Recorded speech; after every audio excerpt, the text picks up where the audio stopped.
उसके बाद पुण्यात्माओं परमात्मा कहते हैं शेख फरीद जैसा तप नहीं, मेरा वाल्मीकि जैसा जप नहीं। शेख फरीद जिसकी कहानी परमात्मा ने बताई, 12 वर्ष तक उल्टा जो है कुएं में वो लटका रहा परमात्मा जी की प्राप्ति के लिए, और 12 वर्ष में केवल उसने 50 किलो अनाज खाया। सोचिए हम कहाँ हैं उन आत्माओं की तुलना में परमात्मा प्राप्ति के इस मार्ग में। हमने कितना समर्पित होना पड़ेगा परमपिता परमेश्वर को, जबकि आज तो हमने ऐसा कोई तप भी नहीं करना। परमात्मा ने हमें बहुत ही सहज मार्ग दे दिया। परमात्मा कहते हैं नाम उठत नाम बैठत नाम सोवत जाग बे, नाम खाते नाम पीते नाम सेती लाग बे। हम अपना काम धाम करते करते भी परमात्मा की भक्ति कर सकते हैं। ऐसा समय दे दिया हमें परमात्मा ने। चलते फिरते कर सकते हैं, यात्रा के समय कर सकते हैं, रोटी बनाते समय कर सकते हैं, ऑफिस में बैठ के हम कर सकते हैं। उसके बाद भी पुण्यात्माओं परमात्मा के वचन अनुसार परमात्मा कहते हैं कि 4 पहर धंधे गया, 3 पहर गया सोए, 1 पहर हरि नाम बिना तेरी मुक्ति कहाँ से आए। 1 पहर यानी 3 घंटा। हम 3 घंटे भी परमात्मा की सही तरीके से भक्ति नहीं कर पा रहे हैं। इतना तो हमें कम से कम हमें समय निकालना ही पड़ेगा परमात्मा की भक्ति के लिए। और 3 घंटे की भक्ति परमात्मा ने बताई कि 1.5 घंटा तो तुम्हारा परमात्मा की मतलब ये आरती समझ लो। देखो उसमें भी परमात्मा ने हमें कितना आसान कर दिया कि 3 घंटे तुम्हें केवल नाम ही नहीं जपना है। 1.5 घंटे परमात्मा ने हमें आरती दी है, सुबह की आरती, दोपहर की आरती, शाम की आरती, तकरीबन 1.5 घंटा हो जाता है। उसके बाद परमात्मा ने बताया कि आधा घंटा तुम्हारा प्रथम नाम का सुमरण, और उसके बाद में 1 घंटा भी अगर तुम सतनाम का सुमरण कर लोगे तो भी परमात्मा इस कलयुग की पिछली पीढ़ी में तुम्हारा उद्धार कर देगा। लेकिन आज हम इतने शाणे हो चुके हैं, आज हम अपने काम धंधे में हम इतने बिजी हो चुके हैं, वो 3 घंटे का समय भी निकालना आप और हम आत्माओं के लिए जो है वो दूभर हो रहा है। लेकिन पुण्यात्माओं वो समय लाने के लिए ही आज परमात्मा जो है ये संघर्ष कर रहे हैं। आज परमात्मा इतने मुश्किल भरे काम कर रहे हैं वो परमात्मा हम आत्माओं के लिए, ताकि इस कलयुग में जो है मिनी सतयुग आ सके, सारी पृथ्वी पे इस परमात्मा का ज्ञान फैले, सभी आत्मा उनकी भक्ति को स्वीकार करें, कोई भी जो है इस भक्ति के विरोध में ना हो, हर जगह परमात्मा के बच्चे दिखाई दें, हर जगह जो है प्यार हो, प्रेम हो, सौहार्द हो, भाईचारा हो आपस में। ये काला बाजारी, रिश्वतखोरी, भ्रष्टाचारी परमात्मा सारी की सारी जो है ये नष्ट करवा देंगे, ये बंद करवा देंगे। तो पुण्यात्मा वो समय लाने के लिए आज हमारे गुरुदेव संघर्ष कर रहे हैं। तो आज आप और हम सभी आत्माओं का ये परम कर्तव्य बनता है कि हम परमेश्वर के उस अज्ञान और पाखंड को जड़ से मिटाने वाले संघर्ष में हम उनका सहयोग करें। और ये संघर्ष पुण्यात्माओं हमने अपने अपने क्षेत्र में करना है, हमने अपने अपने जो है घरों में करना है, हमने अपने रिश्तेदारों के बीच में करना है। तो तब कहीं जाके हम सही मायने में हम इस परमात्मा के साथी हम कहलाएंगे। तो मालिक कहते हैं शेख फरीद जैसा तप नहीं, मेरा वाल्मीकि जैसा जप नहीं। वाल्मीकि जैसा हम लोग जप नहीं कर सकते। जो जाप करते करते इतना मस्त हो जाता था, वो इतना मदमस्त हो जाता था, उसको ये भी नहीं पता चलता कि मैं राम राम बोल रहा हूँ या फिर मैं मरा मरा बोल रहा हूँ। तो हम वाल्मीकि जैसे हम लोग मतलब जपी भी नहीं हो सकते। मंसूर जैसी अनल हक नहीं जिसने टुकड़े शरीर कराया है। मंसूर जी की कथा परमात्मा ने कितनी बार बताई है। पहले वो परमात्मा की भक्ति पे नहीं लग रहा था, अपनी बहन के ऊपर वो शक करता था, भक्ति नहीं करने देता था। और जब उसको परमात्मा का ज्ञान समझ में आया तो परमात्मा पे इतना कुर्बान हो गया कि समय आने पे उसने परमेश्वर और भक्ति की लाज रखने के लिए गुरु वचन पे वो इतना कुर्बान हो गया। भाई जो गुरु वचन पे डट गए, कट गए फंद 84 के, उसने शरीर के टुकड़े टुकड़े करवा दिए। लेकिन परमेश्वर ने उसको जो अनहलक नाम दिया था, उसने नाम नहीं छोड़ा उसने। और आज हम क्या कर रहे हैं, किसी का पति 2 मिनट नाराज हो जाता है, किसी की सासू नाराज होती है, किसी का भाई नाराज हो जाता है, भक्ति छोड़ देते हैं कि घर वाले भक्ति नहीं करने देते। वो मंसूर भी तो भक्ति करता था, उसके तो पूरा समाज जो है उसके विरुद्ध में था। एक दिन उसका हाथ काटा, दूसरे दिन उसका ये हाथ काटा, उसका एक एक अंग काटा गया, फिर भी उसने परमात्मा का नाम नहीं छोड़ा। और पुण्यात्मा वो मंसूर भी पार नहीं हुआ, वो भी इस समय पार होगा, इस समय लाएगा परमात्मा। और आप और हम पुण्यात्मा सहज में परमात्मा मिल गया। हम अहमियत नहीं समझ पा रहे इस परमात्मा की। जिस दिन अहमियत समझ में आ जाएगी शायद उस समय परमात्मा हमारे हाथ से निकल जाएगा, फिर कोई फ़ायदा नहीं। तो सौभाग्यशाली और पुण्यकर्मी आत्मा वो होंगी जो समय रहते इस परमेश्वर को जान जाएंगी, पहचान जाएंगी। तो ये साथ संगत से जुड़े हुए भाई बहन हैं जो आज परमात्मा को जान चुके हैं, पहचान चुके हैं, तन मन धन से परमात्मा के प्रति वो समर्पित हैं, किसी लोकलाज में नहीं है, किसी देखा देखी में नहीं है, ना किसी का कोई डर और भय मानते हैं, सच को सच कहते हैं, झूठ को झूठ कहते हैं, क्योंकि भगवान ने हमें यही सिखाया है कि साचा शब्द कबीर का प्रकट किया जगमाही, जैसे को तैसा कहे सो तो निंदा नहीं। धुरु जैसी आस नहीं, प्रहलाद जैसा विश्वास नहीं। ध्रुव पुण्यात्मा जंगल में बैठ के भक्ति करता था, बोला जब तक परमात्मा की प्राप्ति नहीं कर लूँगा तब तक मैं यहाँ से उठूँगा नहीं। नारद के रूप में परमात्मा आए और ध्रुव को अपना शिष्य बनाया, उनको नाम दिया। फिर मालिक कहते हैं प्रहलाद जैसा विश्वास नहीं, और मालिक कहते हैं मोह को कहाँ ढूंढे रे बंदे, मैं तो तेरे पास में, कहे कबीर सुनो भाई साधो मैं तो हूँ विश्वास में। तो प्रहलाद जितना भी विश्वास आ जाओ आप और हमको नहीं है। अगर विश्वास होता तो जेल में बैठे हुए उस जिंदा कबीर को छोड़ के और इन फर्जी आश्रमों में लाखों की भेड़ चाल में चल के कागज़ की फ़ोटो को हम कबीर मान के भोग नहीं लगाते। परमात्मा ने तो पाखंड को हमसे दूर किया है, अज्ञानता को हमसे दूर किया। शिक्षा क्यों दी भगवान ने, शास्त्र क्यों पढ़ाए परमात्मा ने? इस पाखंडवाद को दूर करने के लिए, हमसे आन उपासना को छुड़वाने के लिए। और ये लाखों की संगत मूर्खता में उसी आन उपासना में डूब रही है। एक कागज़ के टुकड़े को भगवान मान रही है। अरे कागज़ का टुकड़ा भी भगवान मांगना है तो जिंदा कबीर को मानो, सतगुरु रामपाल जी भगवान की फ़ोटो को भोग लगाओ, ना कि उस दाढ़ी मूंछ वाली काल्पनिक फ़ोटो को जिसका रूप काल भगवान बना सकता है। तो पुण्यात्माओं, ये सौभाग्य है आप और हम सभी आत्माओं का जो परमात्मा ने हमें सद्बुद्धि बख्शी और मालिक ने हमारे को सात संगतियों से जो है वो जोड़ दी। ले जाएंगे नहीं, परमात्मा जाएंगे सह शरीर, गुरुजी जाएंगे सह शरीर। गुरुजी तो भेज देंगे सह शरीर, गुरुजी को भेजने में क्या, लेकिन हम भी तो उस लायक हो ना सह शरीर, हम भी तो जाने के लायक हो ना भगत जी। मालिक तो भेज देगा, भेजने में क्या दिक्कत है। और मालिक ने कहा है तो भेजे भी गा किसी ने किसी को। तो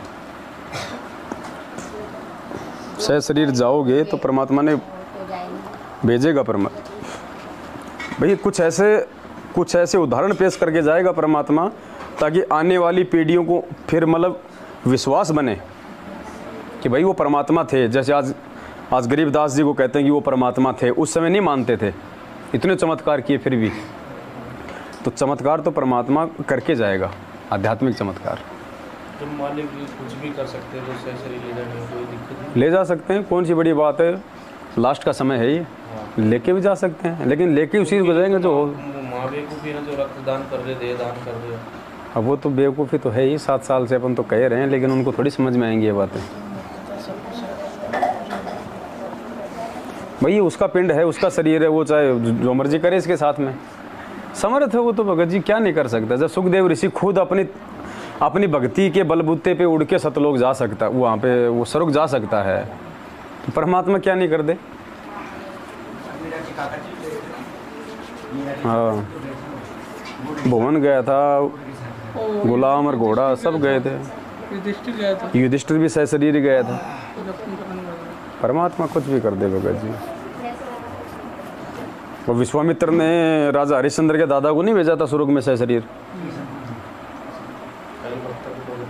जिसको सत्संग भेजा ना 5 मिनट बाद आपको भेजा था, वो कहने खाएंगे गुरुजी से ऐसे नहीं भेजा।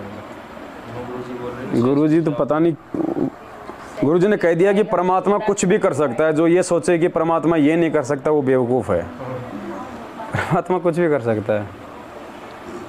क्योंकि अभी तक जो सत्संग में सुनते आ रहे थे कि गुरुजी बताते थे कि जब शरीर छूटेगा तो ऐसा लगा कोई ये बोलने आया कि सत्संग हो रहा है और वहाँ चल रहा है, तो उसी में हर प्रकार से जो बातें परमात्मा ने बोली हर बात होगी, हर भगत के अनुसार होगा वो। देखो जिस आत्मा को परमात्मा ने पार करना होगा ना, सतलोक ले जाना होगा, उसको भगत जी इन कमलों में चक्कर काटने की जरूरत नहीं है। उन आत्माओं को त्रिकुटी पे जाने की जरूरत नहीं है, उनको काल के दरबार में जाने की जरूरत नहीं है। वो डायरेक्ट तुम कर दो पल में पार हो जा राजा तेरी। ये तो परमात्मा ने एक एग्जाम्पल कोड किए हैं कि जैसे गरीबदास जी के रूप में वहाँ गए, वहाँ पे देखा, मतलब हमें विश्वास दिलाने के लिए कि ऐसे कोई धर्मराज भी है, वहाँ पे अकाउंट भी होता है, ब्रह्मा विष्णु महेश भी हैं। जब ये महापुरुष वहाँ जाके आए हैं, हमें जाने की जरूरत नहीं है भगत जी। काल को तो भनक भी नहीं पड़ेगा कि यहाँ से कोई जीवात्मा सतलोक पहुँचे। गुरु जी कहते हैं काल को तो मालूम ही नहीं पड़ेगा कि कौन से रास्ते से आत्माओं को ले जाएगा परमात्मा। ये तो परमात्मा ने ऊपर के लोगों का वर्णन दिखाने के लिए कि ताकि तुम्हें अविश्वास ना हो कि ऊपर कुछ नहीं है। वो तो एग्जाम्पल दिए परमात्मा ने।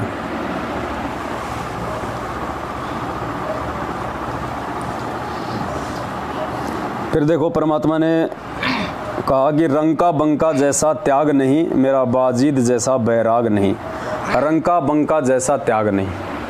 अब रंका बंका की कहानी परमात्मा ने हमारे को असंख्य बार समझाई है। और आज देखो पुण्यात्मा, रंका बंका वाली स्थिति भगत समाज की 27 साल के बाद में सात संगतियों से जुड़ के अब धीरे धीरे आ रही है। जब रंका और बंका इतने वो निर्धन थे, वो इतने गरीब थे, 2 टाइम की रोटी भी समझो बड़ी मुश्किल से वो जंगल से लकड़ियाँ तोड़ तोड़ के बेच के अपना जुगाड़ करते थे।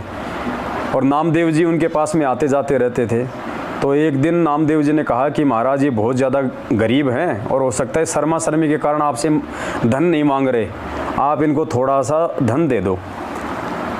तो परमात्मा ने कहा कि वे नामदेव ये धन नहीं चाहते। नहीं जी, बोले चाहेंगे क्यों नहीं, आप इनको देव तो सही। तो परमात्मा ने तो आज एक एग्जाम्पल कोड करना था। उस समय रंका बंका दोनों जंगल में गए हुए थे लकड़ियाँ काटने के लिए, पति पत्नी वापस आ रहे थे। बंका आगे था और पता नहीं रंका था या बंकी थी, मुझे भी ध्यान नहीं है उनका। रंका बंका, रंका उसका पति का नाम था, बंका उसकी औरत का नाम था। तो रंका जो है वो आगे था और बंका जो है वो पीछे आ रही थी लकड़ियाँ लेके। तो आगे चल के एक जो रास्ता था, उस रास्ते में नामदेव जी और कबीर परमात्मा एक पेड़ की ओट में छुप गए और कबीर परमात्मा ने सोने के गहने डाल दिए रास्ते में कि भाई देख वैसे तो ये लेंगे नहीं। तो नामदेव ने कहा कि महाराज आप रास्ते में डाल दो, ये ले लेंगे। क्योंकि अब कहते हैं नामदेव पार हो गया, कहाँ से पार हो जाएगा। तो जैसे वो आ रहे थे उधर से, तो गुरुजी ने बताया कि रंका आगे चल रहा था। तो रंका ने देखा कि सामने जो है सोने के जेवर पड़े हुए हैं और उसने सोचा कि औरत का जो मन है वो सोने के ऊपर बहुत ज़्यादा होता है, आभूषणों के ऊपर। तो उसने सोचा कि कहीं ये अपनी नीयत ना डिगाले और कहीं इसकी आस्था जो है मतलब बिगड़ ना जाए, कहीं अपनी भक्ति का नाश ना कर ले। ये विचार करने की बात है ये। तो रंका ने अपने पैर से मिट्टी उनके ऊपर डालनी चाहिए। अब उसने भी देख लिया, वो भी तब तक नज़दीक आ गई।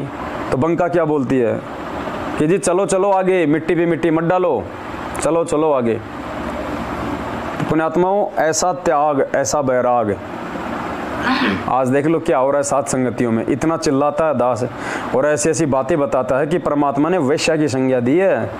वैश्या की संज्ञा ये आडंबर करने वाली माता बहनों को, ये सोने चांदी के आभूषण पहनने वाली माता बहनों को परमात्मा ने वैश्या तक की संज्ञा दी है। तो कहानी बता के कि पहले ये आडंबर, ये नाटक गैर पुरुषों को रिझाने के लिए वो कोठे पे बैठी हुई औरतें किया करती थी, हार श्रृंगार ये। तो आज सौभाग्य है परमात्मा का कि 90% माता बहनों ने तो ये सोना चांदी को छोड़ दिया है पहनना सात संगतियों में।